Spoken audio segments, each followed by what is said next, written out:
L'Italie se prépare à débuter en janvier prochain une campagne de vaccination sans précédent contre le Covid-19.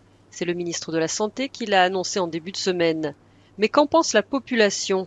Un sondage a mis en évidence que près de 4 Italiens sur 10 ne prendront pas le risque de se faire vacciner. Une hésitation qui s'entend dans les rues de Rome.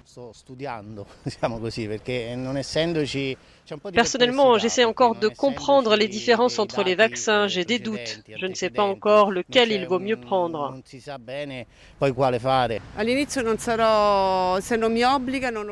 n'est pas obligatoire, je ne vais pas le faire tout de suite. Je comprends que les vaccins sont importants. On sait qu'ils ont joué un rôle crucial dans la lutte contre certaines maladies. Mais dans ce cas, je pense qu'il est sage d'attendre. Je suis préoccupée par mon système immunitaire.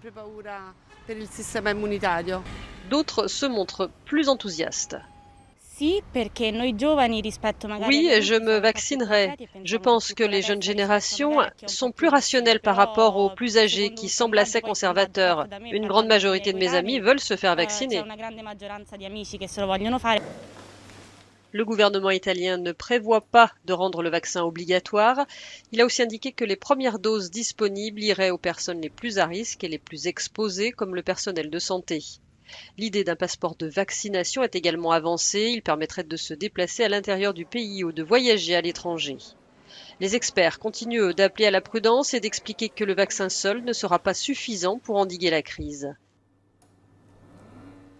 C'est l'avis de cette directrice d'un laboratoire de virologie de l'Institut des maladies infectieuses à Rome. Le vaccin ne sera pas le seul produit à notre disposition contre la maladie. Nous espérons que nous pourrons aussi proposer des traitements. Mais le principal outil de lutte, c'est le comportement suivi par chacun d'entre nous. On a prouvé que c'était une mesure très efficace pour contenir la propagation du virus. Malgré l'arrivée prochaine des vaccins, le port du masque et la distanciation sociale vont donc rester de rigueur. Il est encore trop tôt, selon les experts, pour dire combien de temps prendra un réel retour à la normale.